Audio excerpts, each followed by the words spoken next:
जय जय पांडुरंग हरी बुद्ध विटेवरी या आपल्या चॅनलवर मी आपणा सर्वांचं सहर्ष स्वागत करीत आहे।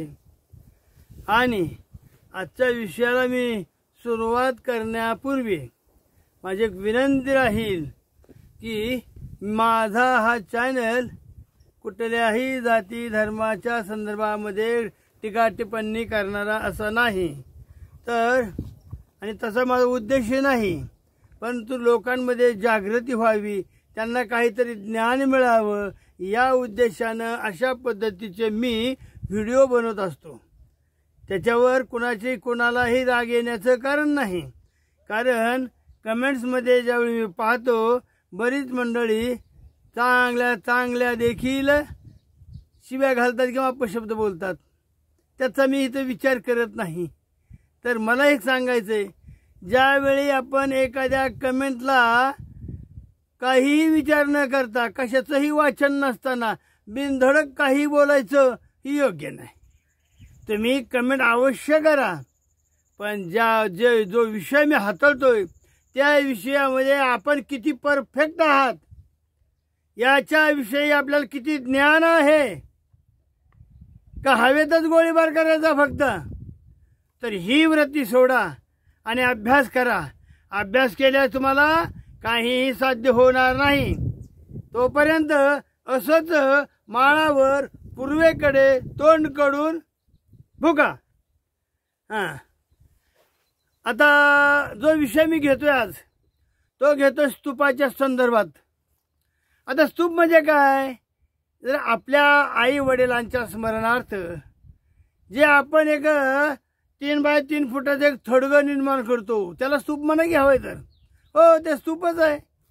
किंवा ते चैत्य समजा, त्याला त्या भाषेमध्ये चैत्य म्हणजे आपल्या प्रियजनांच्या स्मृतीप्रित्यर्थ आपण, म्हणजे जसं की वडील वारले, आई वारली, तर त्यांच्या अस्थी म्हणा, अस्थी कलशावर म्हणा, किंवा राख असेल, काही आठवणीच्या गोष्टी असतील, आठवणीचे काही संदर्भ असतील, तर हे काय केलं जातं, आपण त्या स्मारकामध्ये की ज्याला मराठीमध्ये शुद्ध मराठीमध्ये थडगं म्हणतात, ते 3 बाय 3 असतं, त्याचं जर मोठं स्वरूप केलं तर तुम्ही त्याला स्तूप म्हणा हवंय तर।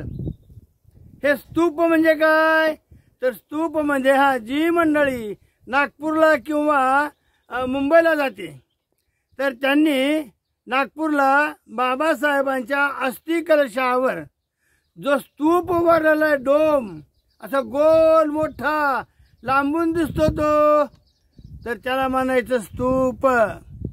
अशा पद्धतीच्या स्तूपाची निर्मिती हे कशा पद्धतीने झाली, कुठून झाली, कशी झाली याचा इतिहास आपल्याला पाहायला लागलं तर याच्यामध्ये अनेक संशोधन झालेले आहेत। हा विषय लांबवण्याचं कारण काय, तर जोपर्यंत या स्तूपांचा किंवा या स्तूपाच्या संदर्भीय विषयाचं गांभीर्य तुमच्या लक्षात येणार नाही तोपर्यंत तुम्ही या विषयाकडे पाहणार नाही। मला माहिती आहे तुम्ही सर्वजण स्तूपाला परिचित आहात, कारण 6 डिसेंबर असो किंवा विजयादशमी असो, जवळजवळ निम्मी जनसंख्या या स्तूपाचं दर्शन घेत असते। अनेक ठिकाणी डोलारे असतात, विविध ठिकाणी अशा पद्धतीचे घुमटाकार असतात। आता स्तूपाचे प्रकार जर सांगितले तुम्हाला तर वेगवेगळे प्रकार आहेत।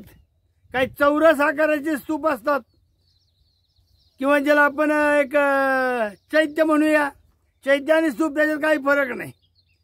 तुम्ही जर अजंठा वेरूळ या ठिकाणी जर गेलात तर त्या ठिकाणी बुद्ध मूर्ती बरोबर जे स्तूपाचा आकार कोरलेला आहे, जो त्या हार्मिका वगैरे जास्त ना त्याच्या खालची पट्टिका वेदिका असे वेगवेगळे भाग आहेत त्याच्यामध्ये, तर त्याचे तुम्हाला दर्शन होईल। तद्वतच तुम्ही जर भंडारा डोंगरावर गेले, ज्या डोंगरावर श्री संत तुकाराम महाराजानं ध्यानधारणा केली ती स्तूपाजवळच केलेली आहे, स्तूपच आहे तिथं बुद्ध मूर्ती नाही, मग स्तूपाचा इतिहास वेगळा आणि बुद्ध मूर्ती का नाही, तर बुद्ध मूर्ती ही महायानाची असते आणि जिथं केवळ आणि केवळ स्तूप असतो ते विहार, ते चैत्य, तो स्तूप हा हीनयानाचा असतो किंवा ज्याला आपण स्थविरवादी म्हणतो तर त्या स्थविरवादांचा असतो. हे दोन प्रकार झाले. पुढे नंतर चालून अनेक प्रकार केले गेले. पण जर आपण स्तूपाचा जर विचार जर केला तर हे स्तूप कधी झाले, हे काय भगवान बुद्धापासून झालेले नाहीत. हे काय सम्राट अशोकापासून ही म्हणजे ही जी कला आहे स्तूपाची कला, ही काही भगवान बुद्ध असू द्यात किंवा सम्राट अशोक असू द्यात किंवा सातवाहन राजा असू द्यात तर यांच्यापासून झालेली नाही. तर ही स्तूपाची परंपरा अत्यंत जुनी आहे. परंपरा अत्यंत म्हणजे जवळजवळ वेद काळापासूनची पद्धती आहे. परंतु आपण काय करतो, सम्राट चंद्रगुप्त मौर्य म्हणजे ज्याला आपण हर्यक वंश म्हणतो त्या वंशापासूनच भारताचा इतिहास पाहतो. कारण त्याच्या पलीकडे जो इतिहास घडलेला आहे तो कधी सांगितला जात नाही ना. आमच्या शिक्षण शैलीमध्ये आम्हाला सिंधू संस्कृती वगैरे होती, पण अलीकडे जे आम्ही पुस्तकं पाहतोय पोरांची 5वी 7वीच्या, यांना त्याचा नाही अभ्यास. यांना फक्त हर्यक वंश म्हणजे चंद्रगुप्त मौर्यापासून अलीकडं यांचा असं आहे. तर ही जी स्तूपाची परंपरा आहे, ही स्तूपाची परंपरा केवळ आणि केवळ आपल्या परिजनाच्या स्मृतीप्रित्यर्थ उभारलेला दगडा मातीचा डोलारा म्हणा हवाय तर गोल अशी तटबंदी बांधायची दगडाची, त्याच्यावर मातीचा असा डोम करायचा आणि त्याला हुड्डा असा नाव आहे. काय हुड्डा. आणि मग हा हुड्डा आपल्या पंढरपूर शहरामध्ये पंढरपूर नगरीपासून केवळ आणि केवळ 4 किलोमीटर अंतरावर लक्ष्मी टाकळी नावाचे एक गाव आहे. गावाचं नाव काय, लक्ष्मी टाकळी. लक्ष्मी म्हणजे कोण, महामाया म्हणजे ती कोण, गौतम बुद्धाची आई. हे वज्रयान शिकल्यानंतर तुम्हाला किंवा वज्रयानाचा अभ्यास झाल्याशिवाय हे तुम्हाला कळणार नाही. परंतु वाचून घ्या, वाचित जा तुम्ही. केवळ तुम्ही न वाचता कमेंट करताय त्याच्यामुळे कुठेतरी मनाला खंत वाटते, मांग वाटतं की ही पोरं जर अशा पद्धतीने जर शिकून जर कमेंट केली तर काय वाटत नाही. बरं असो, हा कमेंटचा विषय नकोच आहे, कारण पुन्हा चांगल्या दुधामध्ये मिठाचा खाडा कशाला टाकायचा आहे. तर त्या पंढरपूर शहरामध्ये टाकळी हे गाव जे आहे 4 किलोमीटरवर किंवा 3 किलोमीटरवर, आता टाकळी आणि पंढरपूर आज मी त्याला एकच झालेलं आहे.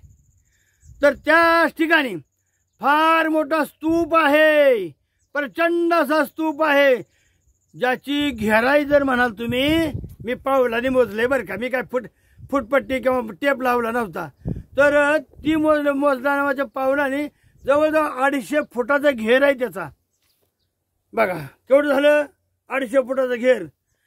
दगडाची जी साईज आहे, दगडाची साईज ती जवळजवळ म्हणजे अंदाजच आहे सगळा, तरी 15 ते 20 फूट आहे दगडाचा थर असा. त्याच्यावर मातीचा डोम आहे, तो आणखी वर 30-35 फूट, म्हणजे पूर्ण तो डोम जो आहे मोठा त्याला हुडा म्हटलं जातं, हुड्डा. आता हुड्डा हे बुद्धाचं बिगडे स्वरूप म्हणा हवंय तर किंवा काही म्हणा, कारण तशा पद्धतीचा ऐतिहासिक शब्द सापडलेला नाही. परंतु अनेक लिखाणामध्ये आणि अनेक ठिकाणामध्ये असे हुड्डे तयार झालेले आहेत. आता ही जी हुड्डाची निर्मिती जी आहे त्याच्यासाठी एक इंग्रजी लेखक काय म्हणतो की ज्याने हे संशोधन केले या हुड्ड्याचं, सांगायचं का, तर आपल्या पंढरपूर शहरामध्ये एवढा मोठा हुड्डा असताना देखील एकाही माणसाचं तिथं लक्ष गेलेलं नाही.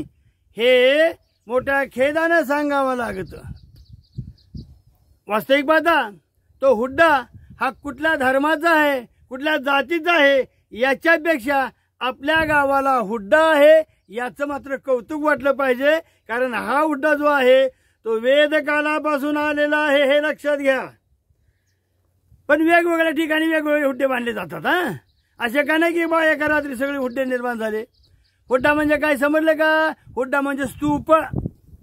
हुड्डा म्हणजे स्तूप. हा, तर त्याच्याबद्दल एक इंग्रज लेखक आहेत, ते काय म्हणतात आपल्या लेखामध्ये, नाही ते इंग्रज लेखक नाहीत, तर ते काय म्हणतात की बौद्ध स्तूपाचे मूळ शोधताना Sadashiv Dange, Venkatesh university oriental, volume number 137, आपले मत नोंदवित असताना काय म्हणतात ते की बौद्ध स्तूपाच्या संदर्भात काय म्हणले, तर स्तूप हे 2 प्रकारचे असतात. स्तूप कसा, एक गोल आकाराचा असतो, एक चौरस आकाराचा असतो. काय म्हणतात आपल्या लेखात ते, व्हॅल्यूम नंबर 37, पान number 2, the same is true and that the Hindus never buried their dead is an example of incompleted observation of time 1876 when Hindu practices do not seem to have been fully known by the author. पुढे काय म्हणतात ते, the Buddhist stupa is two types. बुद्धाचे स्तूप जे आहेत ना ते 2 प्रकारचे असतात. 2 types. One with a square base, एक चौरस आकाराचा, बेस म्हणजे पाया, स्क्वेअर म्हणजे चौरस, with a square base, and the other with the round base, goal, round goal base पाया. म्हणजे काही चौरसही असतात स्तूप आणि काही गोलही असतात. आता आपण पाहिलं अजिंठा वेरूळ म्हणा, पुणे नागपूर म्हणा, हे गोल आहेत असे, नाही का? हां, both these types shown as a rounded or इनोटेड top.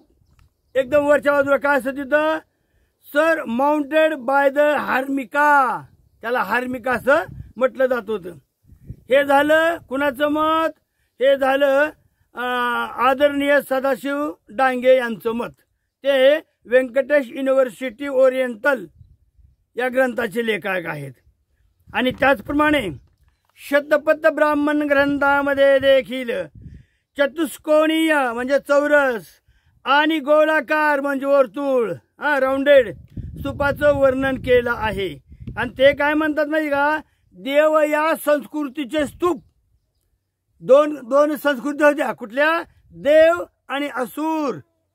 2 संस्कृती होत्या, देव आणि असुर. थोडक्यात तुम्ही समजा, ब्राह्मण आणि शिंद संस्कृती धरा, तुमच्या सोयीसाठी म्हणतो. देव हे ब्राह्मणाला म्हटलं जातं, ब्राह्मण संस्कृतीला देव म्हटलं. आधी आम्ही आमच्या खेड्यापाड्यामध्ये ब्राह्मण दिसला की आम्ही म्हणत असतो पाय लागू द्यावा. बर, देव या संस्कृतीचा स्तूप चतुष्कोणीय असतो, तर असुर संस्कृतीचा, कारण असुर संस्कृती असं कुणाला समजलं गेलं इथं, तर ती शिंद संस्कृतीला. असुर, राक्षस, यक्ष, किन्नर ही सगळी संस्कृती ही समान संस्कृती आहे. आणि म्हणून ते हे कशात आलेलं आहे, ते शतपथ ब्राह्मणामध्ये हा सूर्य उल्लेख आलेला आहे. तत्परिमंडल आणि ते अनुदत्त 13.8.15. चतुष्शक्ती म्हणजे 4 कोपरे असणारा.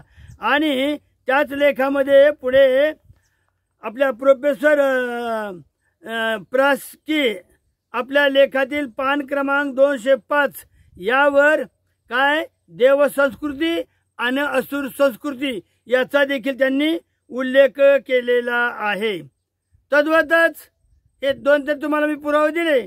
तद्वतच बुद्धाच्या पूर्वीपासून स्तूपाची निर्मिती होती.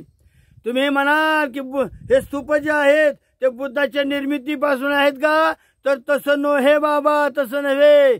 बुद्धाच्या अगोदरच्या काळापासून देखील ही स्तूप परंपरा दोन्ही संस्कृतीमध्ये होते, देव संस्कृती आणि असुर संस्कृती. देव संस्कृती म्हणजे ब्राह्मण संस्कृती आणि असुर संस्कृती म्हणजे श्रमण संस्कृती, त्याला समन संस्कृती म्हणतो. मी आताच त्याला बुद्ध संस्कृती म्हणून घोषित करत नाही. हे इथं थोडं थांबतो, पुन्हा तुमचं त्याच्यावर बोलतो मी. तर बौद्ध ग्रंथ आहे आपलं एक, आणि बौद्ध ग्रंथामध्ये दीर्घ निकायातील महापरिनिब्बाण सुत्त याच्यामध्ये असा उल्लेख आलेला आहे. कसा? गोल आणि चतुष्कोणी. तसेच हे कुठं निर्माण कसे करायचे असतात याच्याबद्दल, तर महापरिनिर्वाणाला तथागत गौतम बुद्ध पोहोचल्यानंतर त्याच्या आदल्या वेळेस आनंदाला बोलून घेतलं आणि तथागत म्हणाले, देव म्हणाले, भगवंत म्हणाले, आनंदा आणखी मी एक 3 महिन्याने जाणार आहे. मी महापरिनिर्वाण प्राप्त होणार आहे. तर तुम्ही रडू नका, पडू नका, शोक करू नका, आणि ज्याच्या घरी मी भोजन घेतलंय ना त्या चुंद लोहाराला किंवा सोनाराला दोष देऊ नका. आता विषय इथं थांबतो आणि तो वेगळं सांगतो. चुंद लोहाराच्या घरी तथागत भगवान बुद्धानं आपलं शेवटचं जे जेवण घेतलं. काही मूर्ख लोक म्हणतात की तथागतानं ते वराह किंवा डुक्कर वगैरे असं, तर त्याचं मांसाचं भोजन केलं. पण हे सर्व चूक आहे. अशा मूर्खांना तर चौकात चपलीने हाणावं असं वाटतं ना. अरे ज्याचा अभ्यास नाही ते मूर्ख असे का बोलतात कळत नाही.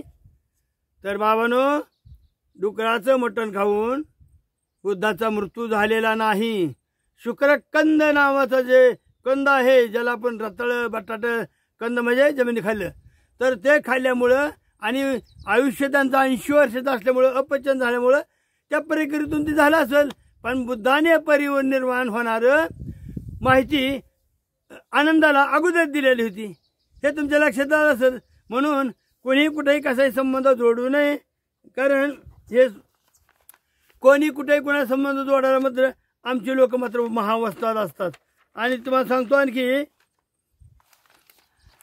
हे कशासाठी कोणासाठी बांधायचं असतं, तर आनंदाला बोलवल्यानंतर आनंदाला भगवंत म्हणाले, बघा आनंदा, माझा यथोचित सन्मान झाला पाहिजे माझ्या देहाचा, माझ्या मृत्यू प्रक्रियेचा.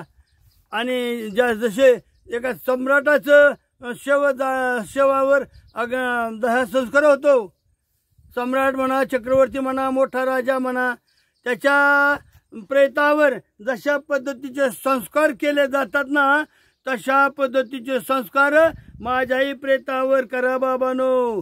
भगवान बुद्ध आणि त्याचा धम्म याच्यामध्ये पान क्रमांक 367 वर असा उल्लेख आलेला आहे.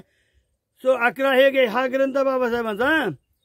तथागतांचा देह उचलून मुकुटबंधन नामक पूर्वेकडे असलेल्या चैत्याकडे, म्हणजे भगवान बुद्धाच्या अगोदरच चैत्य आहे हे लक्षात घ्या, चैत्याकडे नेला आणि तिथे देह उतरून त्यावर अग्निसंस्कार केलेले आढळतात. तसंच वाल्मिकी रामायणामध्ये त्याचाही उल्लेख आहे. वाल्मिकी रामायणामध्ये ज्यावेळी प्रभू रामचंद्र वनवासाला गेले होते, त्यावेळी भरत त्यांना भेटायला आला होता. आणि भरत म्हणला होता, भरताने विनंती केली प्रभू रामचंद्राला की चला परत म्हणून. त्यावेळी त्याच्या अगोदर रामाने एक प्रश्न विचारला होता भरताला, भरता, तू येताना चैत्याचं दर्शन घेतलं होतंस काय? जय भीम जय भीम जय भीम. राहिलेलं उद्या बोलू.